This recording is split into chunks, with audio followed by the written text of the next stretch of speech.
बहुत पहले से यह जानकारी मिल रही थी कि सदन के अंदर हमला होने वाले है। इंटेलिजेंस किसके पास है, खुफिया किसके पास है, खुफिया तंत्र के मालिक कौन होते हैं। राजनाथ सिंह जी की यह ज्ञान देने के पहले एक बार बुलाया कभी कि सारे ऑपोजिशन लीडर एक साथ हम बात करें। ये छुपाना चाहते हैं इनकी कमजोरियों को।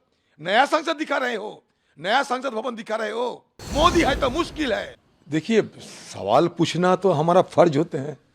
इसको अगर राजनीति करना और राजनीति करते हैं, ये दोषारोप करने का मतलब ये होते हैं कि आम लोगों की निगाहों भटकाने के लिए सारे सरकार जुटी हुई है। आसमान तो टूट नहीं पड़ती। आज तक प्रधानमंत्री जी एक बयान पेश किए हैं, वो तो सदन के नेता है। दोनों सदन मिलकर सबसे बड़ा नेता कौन होते हैं? पीएम। पीएम कौन होते हैं? सदन के नेता। तो अब तक क्या पीएम एक बार कोई बयान दे चुके हैं? तो गृह मंत्री अमित शाह जी कम से कम पीएम साहब को तो सिखाइए कि क्या सदन की नियम कानून नियम क्या होते हैं, क्या सदन में एक नेता की क्या रवैया होना चाहिए। कम से कम पीएम साहब को तो एक बयान आना चाहिए था। दूसरा बात, बहुत पहले से यह जानकारी मिल रही थी कि सदन के अंदर हमला होने वाले है। सारे मीडिया वालों ने सारे कुछ आम लोगों के सामने रखा। तो इंटेलिजेंस किसके पास है, खुफिया किसके पास है, खुफिया तंत्र के मालिक कौन होते हैं? खुफिया तंत्र के मालिक होते हैं गृह मंत्रालय। तो इसलिए सिर्फ हम जानकारी लेना चाहते थे। अगर उस दिन सदन के हमारे सारे एमपीज ने ये हमला रुकी थी, इसलिए सदन के अंदर रहते हुए मैं सराहना किए थे। कोई राजनीति हमारे करने की कोई मंशा नहीं थी कभी भी, आज भी, क्योंकि सदन हम सबका है। लेकिन जिस लोगों को जिम्मेवारी होते हैं उनको तो हम पूछेंगे कि भाई क्या हुआ। सिर्फ स्पीकर साहब के ऊपर सारे मसला रखकर स्पीकर साहब के सारे जिम्मेवारी सौंपते हुए ये अपना जिम्मेवारी से भागना चाहते हैं। आसमान नहीं टूट पड़ते अगर सदन के अंदर आके हमारे गृह मंत्री एक बयान देते और दो चार सवाल हमारे तरफ से अगर रहते तो उसका जवाब देने से कि आसमान टूट पड़ते।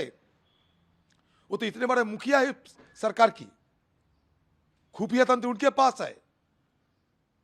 ये डीजी, आज पेपर में देखिए, डीजी दिल्ली के पुलिस ऑफिसरों ने पहले ही सूचना कर दिए थे कि शीतकालीन अधिवेशन छत्र जब होंगे उसके पहले और सतर्कता और सावधानी बरतने की जरूरत है। ये दिल्ली पुलिस वालों ने डायरेक्शन दिए थे। तो दिल्ली पुलिस किसके पास होते हैं? स्पीकर साहब के पास या गृह मंत्रालय के पास। हाँ, सदन में डेपुटेशन में लाए जाते हैं, मानता हूं मैं, लेकिन असलियत जिम्मेवारी किसके पास है? मैं आपके घर में किसी को भेजा, लेकिन जिसको भेजा वो तो मेरा ही एम्प्लॉय है। तो आखिरकार मेरा जिम्मेवारी नहीं होता क्या मैं जिसको भेजा सही ढंग से काम किए या नहीं? तो दोनों का ही है। स्पीकर तो मंत्री नहीं।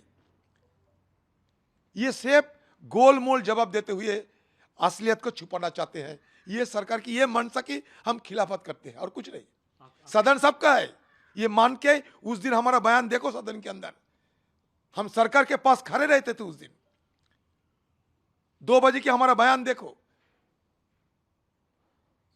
ऑल पार्टी मीटिंग में हमारा बयान देखो। सरकार के इस समय सारे सदन और सब मिल के काम करना चाहिए। तो राजनाथ सिंह जी की यह ज्ञान देने के पहले एक बार बुलाया कभी कि सारे ऑपोजिशन लीडर एक साथ हम बात करें कि ये जिम्मेवारी नहीं होती सरकार की। सारे स्पीकर के ऊपर क्यों छोड़ा जाते हैं? सारे स्पीकर को क्यों छोड़ा जाते हैं? सारे स्पीकर के ऊपर हम लोग क्या नया संसद बने हैं क्या? सरकार की तरफ से क्या ऑपोजिशन सारे लीडर को बुला के वार्ता नहीं किया जा सकता? ये छुपाना चाहते हैं इनकी कमजोरियों को। नया संसद दिखा रहे हो, नया संसद भवन दिखा रहे हो। मोदी है तो मुश्किल है।